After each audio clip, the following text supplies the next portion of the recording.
Hey guys, welcome back to another video on the Excel channel. Make sure to like and subscribe, and let's just jump right into it. So today I'll be discussing something that has been touched on many times before, but I would like to put my 2 cents on this. Today I'll be talking about a few of Naruto's problems and failures as an anime.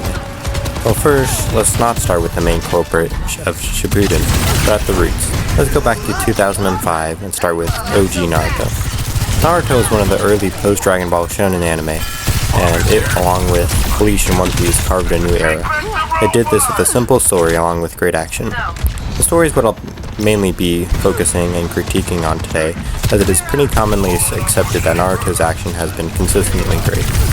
The story was simply that there is a ninja world with 5 main nations and chakra magic powers, and a creature made by said chakra was sealed inside an orphan boy who is now an outcast because he has a monster inside him. He now seeks to become the village's greatest ninja for validation among the village people. In the original series, nothing strayed too far from this narrative. However, once Shippuden is released, things begin to change. I believe this line of "please stop cooking" is between the originators of chakra and the awesome but unfortunate characters of Madara and Obito in their second lives. I probably thought it would be the war arc specifically, or Boruto, but I have good reasons for this, and trust me, I still definitely realize the problems with these two. But by the end of the video, I will explain, so hopefully you guys can understand. We will start with the originators of Chakra's story. Nobody ever actually cared whether chakra was permanent in the first, and was probably more normal if it was, like in Dragon Ball. The beginning of the Naruto story, starting with the Madara and Hashirama eras, was the good normal thing, as it kept the idea of the Uchiha and Hokage class. Instead, though, they broadened it to being a historic thing that occurs every set amount of years. So Naruto and Sasuke, regardless of personal circumstance, would have fought and had conflict. However, it doesn't change the broader story of Naruto, because even before Kaguya, the people were warring, so what is even the point of them being added in the story? Well, besides cool flashy powers, I really can't think of anything. But it complicates the story, because now it isn't a tale of Naruto wants to be the Hokage, make everyone accept him, including and especially Sasuke, while fighting the Akatsuki, who act as the necessary foil to Naruto's main idea that talking can solve violence instead of fighting, and the Akatsuki who seek to harm him and his friends. But a tale of essential gods and their bloodline feud being renewed, and different groups of people trying to solve their feuds' long-lasting effects. This in a vacuum could be a fine or even a great story, but when blended and folded into the already long-established and good story that Naruto had, the next is the more controversial side, which is the characters of Madara and Obito.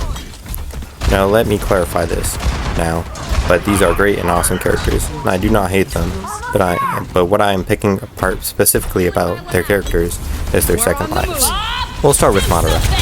Madara as a character was satisfying as a powerful founding ninja who hates war and wants to create peace, but falls into greed of wanting to be a Hokage and gets struck down because of it.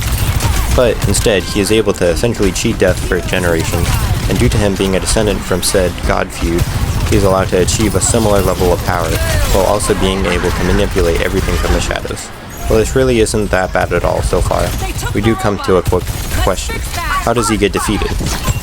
If he was automatically one of the strongest shinobi because of said god powers, and now, eventually as he claims Hashirama cells, he now has the other side of the feud's powers, and has everything that he needs to go his way, how does he even lose at this point? Without writing him out of the story, he literally could not be defeated, so the mangaka was forced to double down on the god feud and give Naruto and Sasuke a double dosage of their previously given god feud powers. But then now, they're too strong for Madara, and so well, might as well triple down on the god feud and have Kaguya replace Madara out of nowhere and make it so the infinite Tsukiyomi wasn't even a trying to be nice idea, as it was a chakra gathering device, so essentially negating anything positive Madara and Obito were, and the whole Akatsuki at this rate, we're trying to do. Next is Obito, who suffers a similar fate to Madara. He has a satisfying and sad death and creates a great backstory for Kakashi, but he is an Uchiha who theoretically could have survived the Itachi incident, so he must live on. He gets manipulated by Madara and has his character arc and Kakashi's backstory blown up after him seeing a misunderstanding of Rin being killed by Kakashi.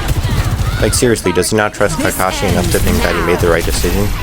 But now this creates another opportunity for Naruto to along down the road, eventually, talk no jutsu him so we can have the epic redemption arc and reunite with Kakashi and everyone to go, wow, amazing.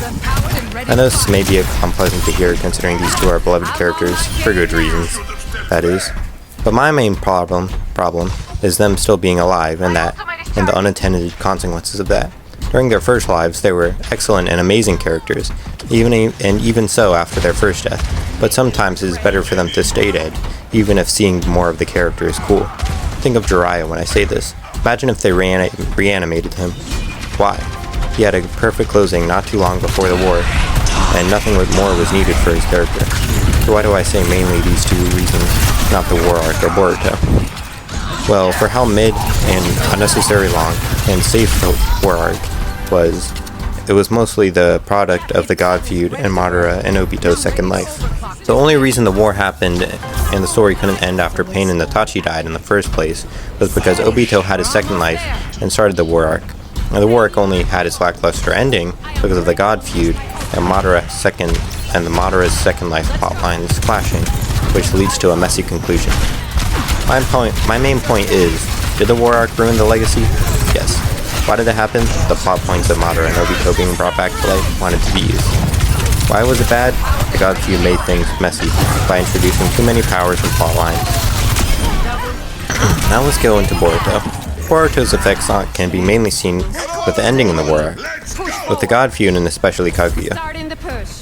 The future for Naruto after Shippuden was uncertain, so Kaguya was used as a free method of future story because it gets access to literally a whole other dimension of new characters for Naruto and friends to fight. And ruining Naruto's image is kind of all Boruto does, as it's kind of like the fourth Diary of a Wimpy Kid movie in that way.